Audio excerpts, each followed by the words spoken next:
Hello students. ਤਾਂ ਅਸੀਂ ਕਰ ਰਹੇ ਸੀ ਜੀ real numbers chapter 1 NCERT math 10th class ਦਾ ਜੀ। ਤਾਂ ਅੱਜ ਅਸੀਂ ਕਰ ਰਹੇ ਜੀ ਐਕਸਰਸਾਈਜ਼ 1.2। ਤਾਂ ਐਕਸਰਸਾਈਜ਼ 1.2 ਸਟਾਰਟ ਕਰਨ ਤੋਂ ਪਹਿਲਾਂ ਅਸੀਂ ਥਿਊਰਮ ਕਰਾਂਗੇ ਜੀ, ਜੋ ਕਿ ਹੈ ਫੰਡਾਮੈਂਟਲ ਥਿਊਰਮ ਆਫ ਅਰਥਮੈਟਿਕ। ਤਾਂ ਇਹ ਥਿਊਰਮ ਜ਼ਿਆਦਾ ਔਖੀ ਨਹੀਂ ਜੀ। ਇਹਦੇ ਵਿੱਚ ਕੀ ਕਹਿ ਰਹੇ ਆ ਕਿ ਜੋ ਕੰਪੋਜ਼ਿਟ ਨੰਬਰ ਹੁੰਦੇ ਆ, ਕੰਪੋਜ਼ਿਟ ਨੰਬਰਸ ਨੂੰ ਆਪਾਂ ਅੱਗੇ ਡਿਫਾਈਨ ਵੀ ਕਰਾਂਗੇ। ਫਿਲਹਾਲ ਅਸੀਂ ਇੱਕ ਵਾਰੀ ਥਿਊਰਮ ਨੂੰ ਥੋੜ੍ਹਾ ਜਿਹਾ ਰੀਡ ਕਰ ਲੈਂਦੇ ਹਾਂ ਕਿ ਕੀ ਹੁੰਦੀ ਆ।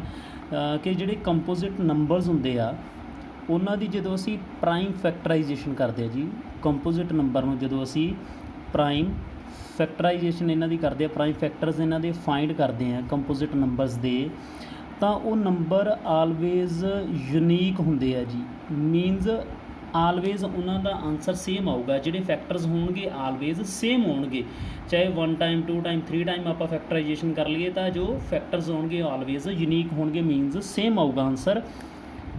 ਇਫ ਵੀ ਇਗਨੋਰ ਆਰਡਰ, ਜੇਕਰ ਅਸੀਂ ਇਹਨਾਂ ਦਾ ਆਰਡਰ ਆ ਜਿਹੜਾ ਉਹ ਇਗਨੋਰ ਕਰ ਦਿੰਦੇ ਹਾਂ ਜੀ, ਤਾਂ ਚਲੋ ਅਸੀਂ ਇੱਕ ਵਾਰੀ ਇਹ ਸਮਝ ਲੈਂਦੇ ਕਿ ਬਿਲਕੁਲ ਸਾਨੂੰ ਪੱਲੇ ਨਹੀਂ ਪਈ, ਤਾਂ ਅਸੀਂ ਕੋਈ ਗੱਲ ਨਹੀਂ, ਇੱਕ ਵਾਰੀ ਕੰਪੋਜ਼ਿਟ ਨੰਬਰ ਅਤੇ ਪ੍ਰਾਈਮ ਨੰਬਰਸ ਨੂੰ ਸਮਝ ਲੈਂਦੇ ਹਾਂ। ਇਸ ਤੋਂ ਬਾਅਦ ਅਸੀਂ ਇੱਕ ਐਗਜ਼ਾਮਪਲ ਦੇ ਨਾਲ ਕਰਾਂਗੇ, ਫਿਰ ਸਾਨੂੰ ਕਲੀਅਰ ਹੋ ਜਾਊਗਾ ਜੀ ਕਿ ਫੰਡਾਮੈਂਟਲ ਥਿਊਰਮ ਕੀ ਹੁੰਦੀ ਹੈ। ਤਾਂ ਸਭ ਤੋਂ ਪਹਿਲਾਂ ਜੀ ਅਸੀਂ ਕਰਦੇ composite numbers.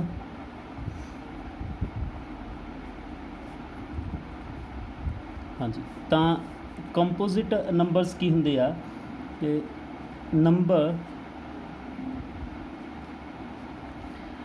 greater than 1 which are not prime। ਹਾਂਜੀ, ਤਾਂ ਕੰਪੋਜ਼ਿਟ ਨੰਬਰਸ 1 ਤੋਂ ਗ੍ਰੇਟਰ ਹੁੰਦੇ ਆ ਜਿਹੜੇ ਪ੍ਰਾਈਮ ਨਹੀਂ ਹੁੰਦੇ। ਪ੍ਰਾਈਮ ਨੰਬਰ ਹੁੰਦੇ ਆ ਜਿਹੜੇ ਕਿ ਆਪਣੇ ਟੇਬਲ ਦੇ ਉੱਪਰ ਜਾਂ 1 ਦੇ ਟੇਬਲ ਦੇ ਉੱਪਰ ਜਾਣ। ਤਾਂ ਉਦੋਂ ਉਲਟ ਜਿਹੜੇ ਕੰਪੋਜ਼ਿਟ ਨੰਬਰਸ ਹੁੰਦੇ ਆ, ਕੰਪੋਜ਼ਿਟ ਨੰਬਰ ਉਹ ਹੋਣਗੇ ਜਿਨ੍ਹਾਂ ਦੇ ਕੋਈ ਫੈਕਟਰ ਹੁੰਦੇ। ਮੀਨਸ ਆਪਾਂ ਇਹ ਕਹਿ ਸਕਦੇ ਹਾਂ ਜਿਹੜੇ ਆਪਣੇ ਤੋਂ ਬਿਨਾਂ ਕਿਸੇ ਹੋਰ ਟੇਬਲ ਦੇ ਉੱਪਰ ਜਾਂਦੇ ਨੇ। ਜਿਵੇਂ ਆਪਾਂ ਕਹੀਏ ਕਿ 4 ਆ, ਤਾਂ 4 2 ਦੇ ਟੇਬਲ ਦੇ ਉੱਪਰ ਵੀ ਜਾਂਦਾ ਅਤੇ 4 ਦੇ ਟੇਬਲ ਦੇ ਉੱਪਰ ਵੀ ਜਾ ਰਿਹਾ ਵਾ। ਤਾਂ ਜੇ ਇਸ ਤੋਂ ਅੱਗੇ ਜੇ ਅਸੀਂ ਇੱਥੇ ਕਹੀਏ ਕਿ 3 ਆ, ਬਟ 3 ਆ ਜਿਹੜਾ ਉਹ ਸਿਰਫ 3 ਦੇ ਟੇਬਲ 'ਤੇ ਜਾਊਗਾ, ਕਿਸੇ ਹੋਰ ਦੇ ਟੇਬਲ 'ਤੇ ਨਹੀਂ ਜਾ ਰਿਹਾ। ਇਸ ਕਰਕੇ ਜੇ ਆਪਾਂ 4 ਲਈਏ, 4 2 ਦੇ ਟੇਬਲ 'ਤੇ ਵੀ ਜਾਂਦਾ ਅਤੇ 4 ਦੇ ਟੇਬਲ 'ਤੇ ਵੀ ਜਾਂਦਾ। ਇਸ ਤੋਂ ਅੱਗੇ ਅਸੀਂ 6 ਲੈ ਰਹੇ ਹਾਂ ਜੀ। 6 ਜਿਹੜਾ 2 ਦੇ ਟੇਬਲ 'ਤੇ ਵੀ ਜਾ ਰਿਹਾ, 3 'ਤੇ ਵੀ ਜਾ ਰਿਹਾ ਅਤੇ 6 ਆਪਣੇ 'ਤੇ ਵੀ ਜਾਊਗਾ। ਅਤੇ ਜਿਹੜਾ 8 ਆ ਉਹ 2 'ਤੇ ਵੀ ਜਾ ਰਿਹਾ, 4 'ਤੇ ਵੀ ਜਾ ਰਿਹਾ। ਇਸ ਤੋਂ ਅੱਗੇ ਜੀ ਇਸੇ ਤਰ੍ਹਾਂ 9 ਇਹ 3 ਦੇ ਟੇਬਲ ਦੇ ਉੱਪਰ ਜਾਊਗਾ ਜੀ ਆਪਣੇ ਤੋਂ ਬਿਨਾਂ। ਐਂਡ 10 ਆ ਜੋ 2 ਦੇ ਉੱਪਰ 5 ਦੇ ਉੱਪਰ ਜਾ ਰਿਹਾ। ਇਸ ਤੋਂ ਅੱਗੇ ਜੀ ਆ ਜਾਊਗਾ 12।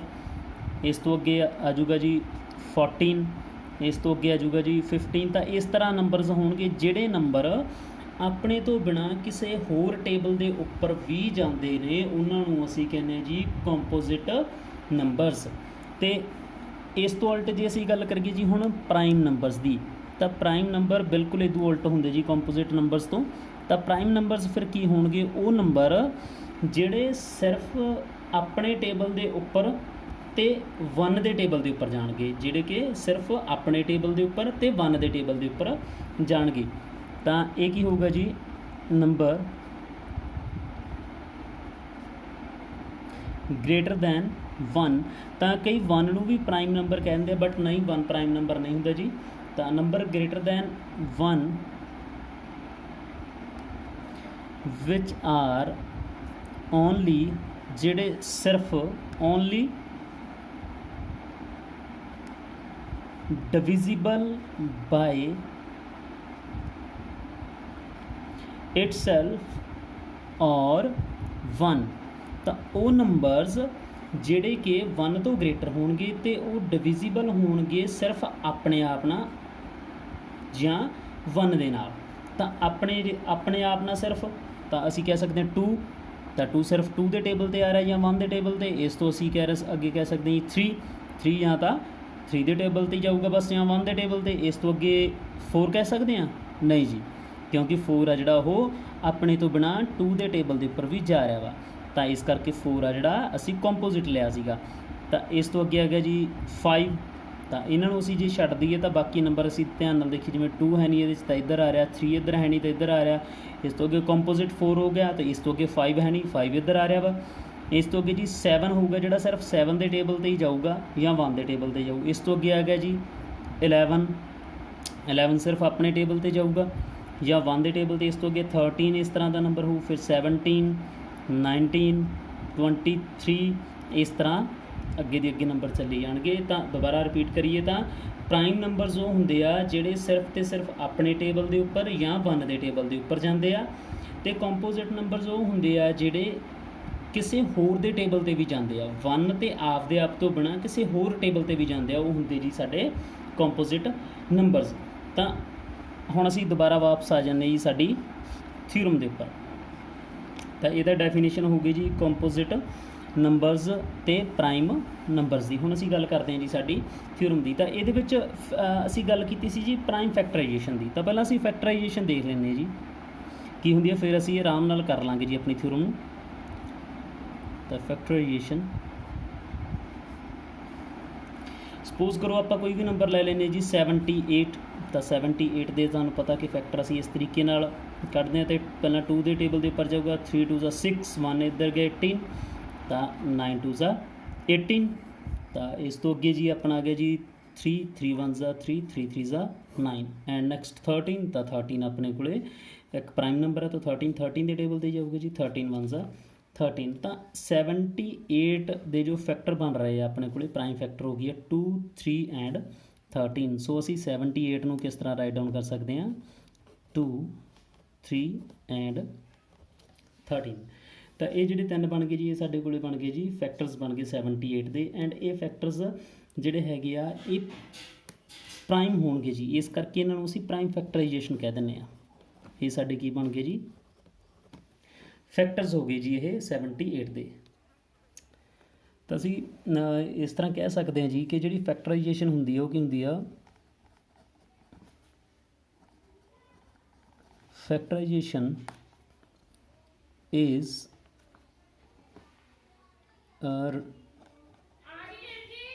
writing a number in the product of their factors। Means ਜਿਹੜੀ ਫੈਕਟਰਾਈਜੇਸ਼ਨ ਉਹ ਕੀ ਹੁੰਦੀ ਆ, is writing A number in the product of there factors. ਤਾਂ ਜਿਹੜੇ ਫੈਕਟਰਸ ਹੁੰਦੇ ਆ ਉਹਨਾਂ ਦੀ ਪ੍ਰੋਡਕਟ ਦੇ ਵਿੱਚ ਲਿਖਣਾ ਕਿਸੇ ਨੰਬਰ ਨੂੰ, ਉਹਨੂੰ ਅਸੀਂ ਕਹਿ ਦਿੰਦੇ ਹਾਂ ਜੀ ਫੈਕਟਰਾਈਜੇਸ਼ਨ। ਤਾਂ ਇਹ ਜਿੰਨੇ ਵੀ ਸਾਡੇ ਅਸੀਂ ਫੈਕਟਰਸ ਬਣਾਏ ਸੀਗੇ ਇਹ ਸਾਰੇ ਦੇ ਸਾਰੇ ਪ੍ਰਾਈਮ ਆ ਰਿਹਾ ਜੀ। ਜੇ ਅਸੀਂ ਦੇਖੀਏ 78 ਦੇ ਜਿਹੜੇ ਫੈਕਟਰਸ ਆ ਰਹੇ ਉਹ ਆ ਰਹੇ ਜੀ 2 3 ਐਂਡ 13। ਤਾਂ ਸਾਡੇ ਕੋਲ 2 ਆ ਜਿਹੜਾ ਉਹ ਵੀ ਪ੍ਰਾਈਮ ਆ, 3 ਐਂਡ 13 ਇਹ ਵੀ ਸਾਡੇ ਕੋਲ ਕੀ ਹੈ ਜੀ, ਪ੍ਰਾਈਮ ਆ। ਤਾਂ ਇਸ ਕਰਕੇ ਅਸੀਂ ਇਹਨਾਂ ਨੂੰ ਕੀ ਕਹਿ ਦਿੰਦੇ ਜੀ, ਇਹ ਕੀ ਹੈ, ਇੱਕ ਪ੍ਰਾਈਮ ਫੈਕਟਰਾਈਜੇਸ਼ਨ ਆ ਜੀ, ਇਹ ਸਾਡੀ ਪ੍ਰਾਈਮ ਫੈਕਟਰਾਈਜੇਸ਼ਨ ਆ।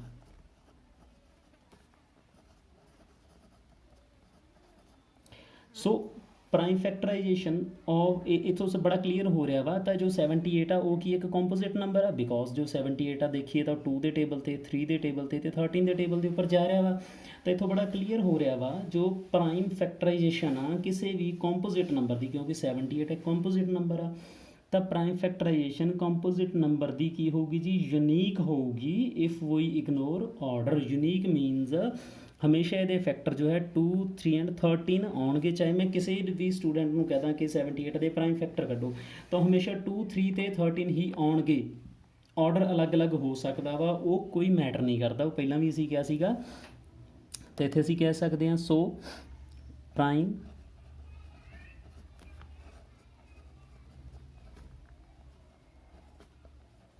factorization of composite numbers is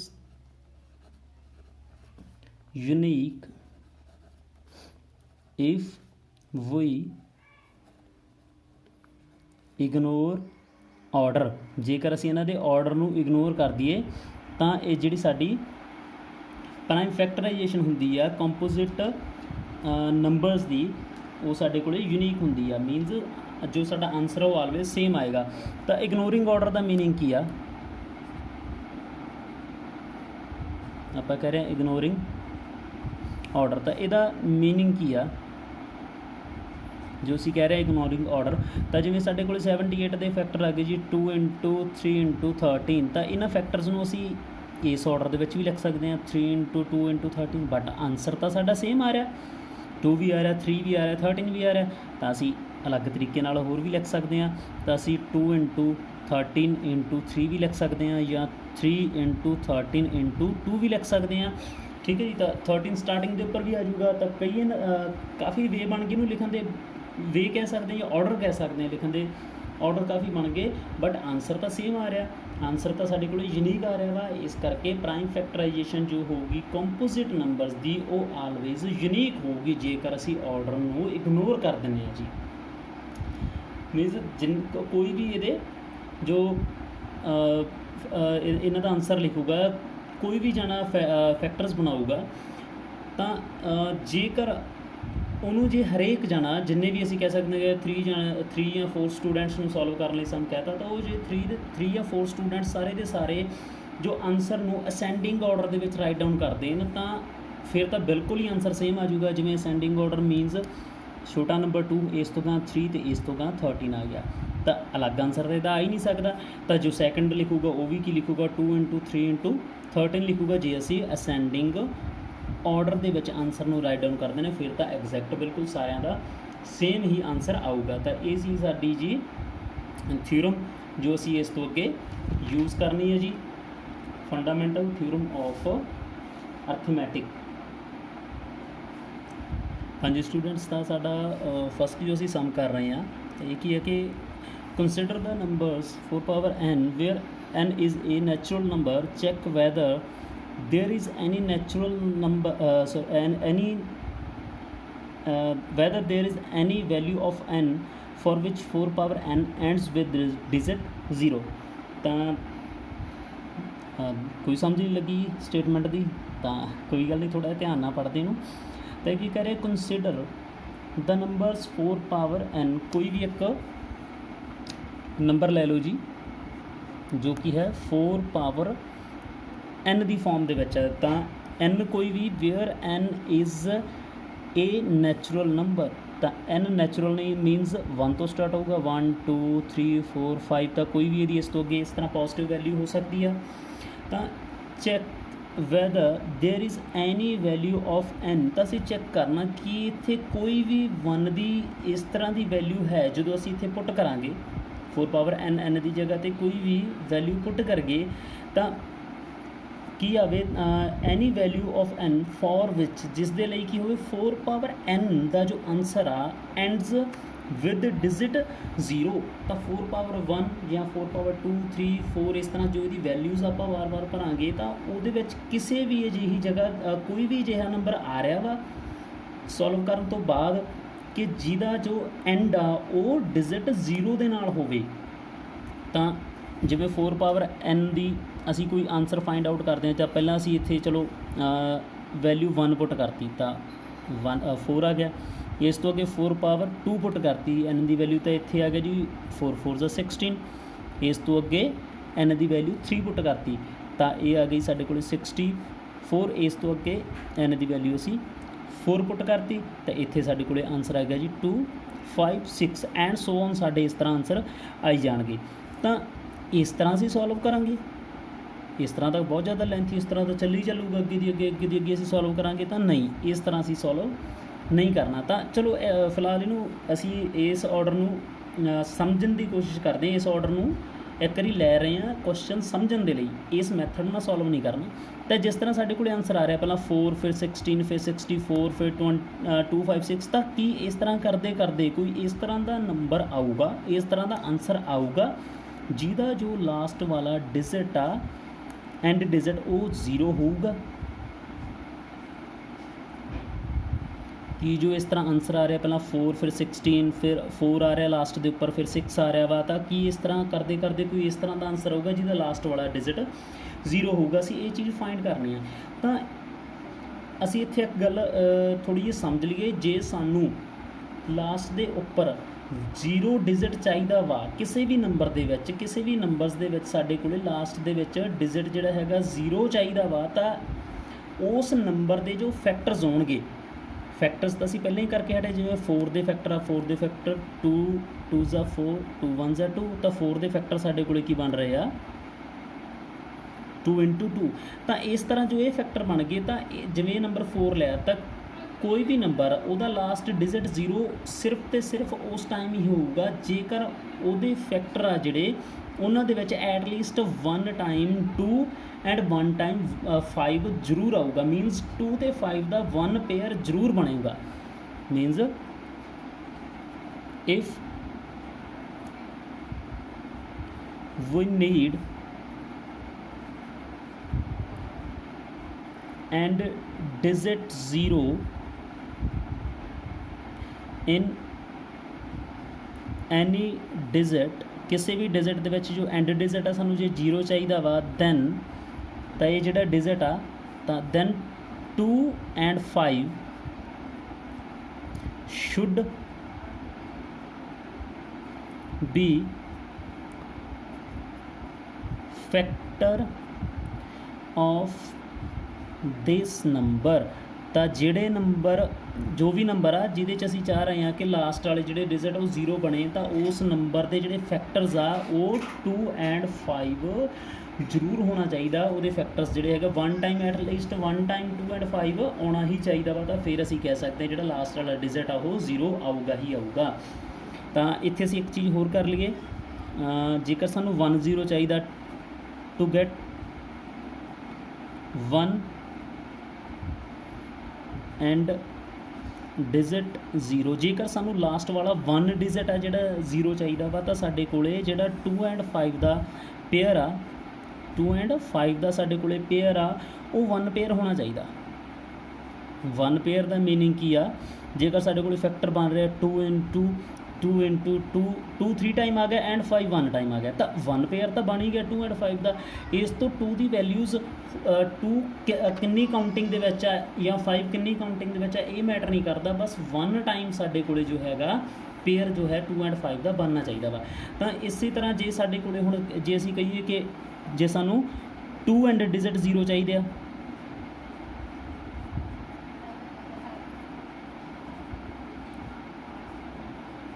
ਜੇਕਰ ਸਾਨੂੰ 2 and ਡਿਜਿਟ 0 ਚਾਹੀਦੇ ਆ, ਤਾਂ ਕੀ ਹੋਊਗਾ, ਜੋ 2 and 5 ਦੇ ਜਿਹੜੇ ਪੇਅਰ ਆ ਉਹ ਸਾਡੇ ਕੋਲੇ 1 ਨਹੀਂ 2 ਪੇਅਰਸ ਹੋਣੇ ਚਾਹੀਦੇ ਆ ਜੀ।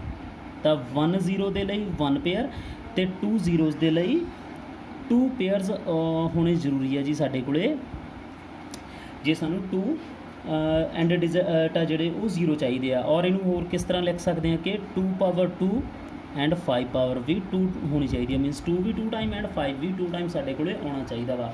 ਤਾਂ ਹੁਣ ਅਸੀਂ ਆਪਣੇ ਕੁਐਸਚਨ 'ਤੇ ਵਾਪਸ ਆਉਂਦੇ ਹਾਂ ਜੀ, ਇਹ ਜਸਟ ਅਸੀਂ ਸਮਝਣ ਦੇ ਸਾਰਾ ਕੁਛ ਕੀਤਾ ਸੀਗਾ। ਹੁਣ ਅਸੀਂ ਆਪਣੇ ਕੁਐਸਚਨ ਦੇ ਉੱਪਰ ਵਾਪਸ ਆਉਂਦੇ ਹਾਂ ਜੀ। ਤਾਂ ਸਾਨੂੰ 2 and 5 ਜਿਹੜਾ ਹੈਗਾ ਉਹ ਐਟਲੀਸਟ 1 ਟਾਈਮ ਚਾਹੀਦਾ ਵਾ, ਜੇ ਸਾਨੂੰ 1 ਜਿਹੜਾ ਹੈਗਾ ਲਾਸਟ ਜਿਹੜਾ ਡਿਜਿਟ ਆ ਉਹ 0 ਚਾਹੀਦਾ ਵਾ।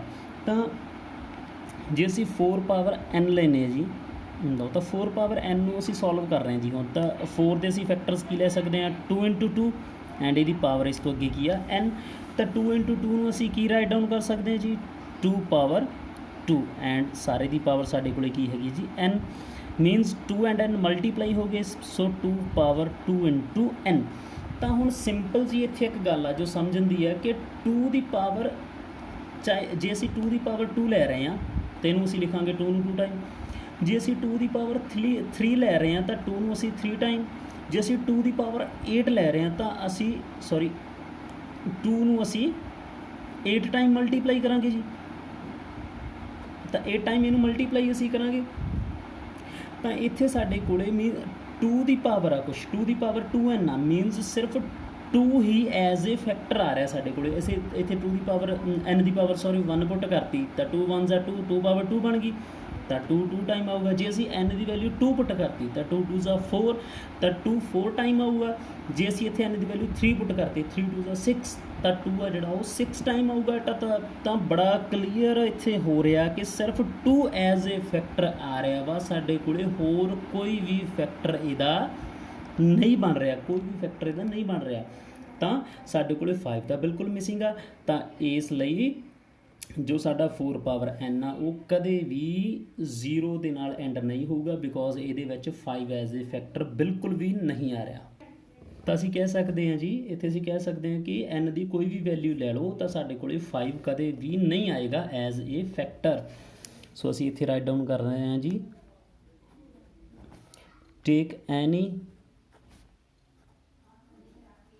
value of n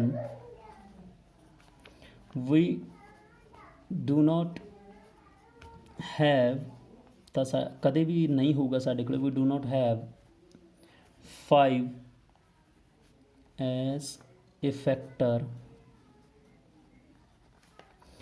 in 4 power n and hence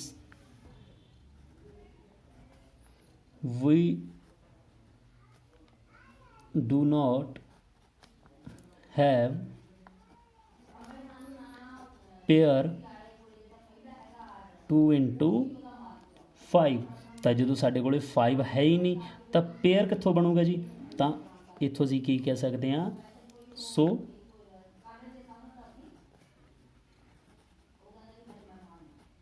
and digit can never be 0। ਤਾਂ ਸਾਡਾ ਜੋ ਐਂਡ ਡਿਜਿਟ ਹੋਊਗਾ ਉਹ ਕਦੇ ਵੀ 0 ਨਹੀਂ ਹੋ ਸਕਦਾ, ਬਿਕੋਜ਼ ਸਾਡੇ ਕੋਲੇ 2 into 5 ਜਿਹੜਾ ਹੈਗਾ ਉਹ ਕਦੇ ਵੀ ਪੇਅਰ ਬਣ ਹੀ ਨਹੀਂ ਰਿਹਾ। ਸੋ ਬੜਾ ਕਲੀਅਰਲੀ ਇੱਥੋਂ ਜਿਹੜਾ ਹੈਗਾ ਇਹ ਆਨਸਰ ਆ ਰਿਹਾ। ਤਾਂ ਹੋਰ ਕਿਸ ਤਰ੍ਹਾਂ ਸੋਲਵ ਕੀਤਾ ਤੁਸੀਂ ਉਹ ਧਿਆਨ ਨਹੀਂ ਦੇਣਾ, ਤਾਂ ਅਸੀਂ ਇਸ ਮੈਥਡ ਦੇ ਨਾਲ ਇਸ ਤਰੀਕੇ ਨਾਲ ਇਹਨੂੰ ਸੋਲਵ ਕਰਨਾ। ਤਾਂ ਸਟੂਡੈਂਟਸ ਜਿਸ ਤਰ੍ਹਾਂ ਅਸੀਂ ਇਹ ਕੀਤਾ ਵਾ ਸਮ, ਇਹਦੇ ਵਿੱਚ ਆਪਣੇ ਕੋਲ 4 ਪਾਵਰ n ਕੀਤਾ, ਇਸੇ ਤਰੀਕੇ ਨਾਲ ਅਸੀਂ ਹੋਰ ਵੀ ਸਮ ਸੋਲਵ ਕਰ ਸਕਦੇ ਹਾਂ। ਤਾਂ ਡਾਇਰੈਕਟਲੀ ਅਸੀਂ ਫਾਈਂਡ ਕਰ ਸਕਦੇ ਹਾਂ ਕਿ ਸਾਡੇ ਕੋਲ ਜਿਹੜੇ ਪੇਅਰਸ ਆ 2 into 5 ਬਣਦੇ ਕਿ ਨਹੀਂ। ਜਿਵੇਂ ਸਪੋਜ਼ ਕਰੋ ਅਸੀਂ 6 ਲੈ ਰਿਹਾ, ਤਾਂ 6 ਪਾਵਰ n ਅਸੀਂ ਸਪੋਜ਼ ਕਰੋ ਕੋਈ ਵੀ ਨੰਬਰ ਸਾਨੂੰ ਹੈਗਾ, ਤਾਂ 6 ਨੂੰ ਅਸੀਂ ਕੀ ਰਾਈਟ ਡਾਊਨ ਕਰ ਸਕਦੇ ਹਾਂ, 2 into 3 ਪਾਵਰ n। ਤਾਂ ਇੱਥੇ 2 ਅਤੇ 3 ਜਿਹੜੇ ਹੈਗੇ ਬਣ ਰਹੇ ਆ ਸਾਡੇ ਕੋਲ ਫੈਕਟਰਸ, ਤਾਂ ਇੱਥੇ ਫੇਰ ਨਹੀਂ 5 ਆ ਰਿਹਾ ਵਾ, ਤਾਂ ਇਹ ਫੇਰ ਆਪਾਂ ਕਹਿ ਸਕਦੇ ਹਾਂ ਕਿ ਇਹ ਵੀ 0 ਦੇ ਨਾਲ ਐਂਡ ਨਹੀਂ ਹੋ ਸਕਦਾ ਕਦੇ ਵੀ। ਇਸੇ ਤਰ੍ਹਾਂ ਸਪੋਜ਼ ਕਰੋ ਅਸੀਂ 8 ਲੈ ਲਿਆ, ਅਤੇ ਇਹ ਬਣ ਜੂਗਾ 2 2 4 2 8, 2 into 2 into 2 ਪਾਵਰ n।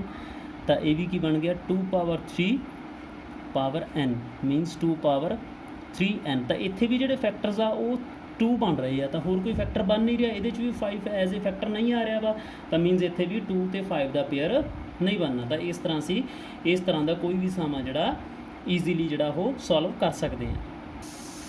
ਤਾਂ ਸਟੂਡੈਂਟਸ ਨੈਕਸਟ ਸਾਡਾ ਸਮ ਬਹੁਤ ਈਜ਼ੀ ਹੈ ਜੀ, ਜੋ ਅਸੀਂ ਪਹਿਲਾਂ ਵੀ ਕਰਦੇ ਆ ਰਹੇ ਹਾਂ ਕਿ find LCM and HCF of 6 and 20 by prime factorization method।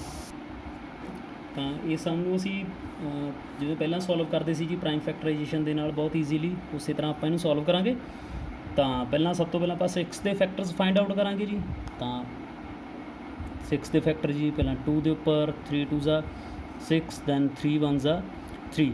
ਤਾਂ 6 ਦੇ ਜੋ ਫੈਕਟਰਸ ਸਾਡੇ ਕੋਲ ਆ ਗਏ ਜੀ 2 into 3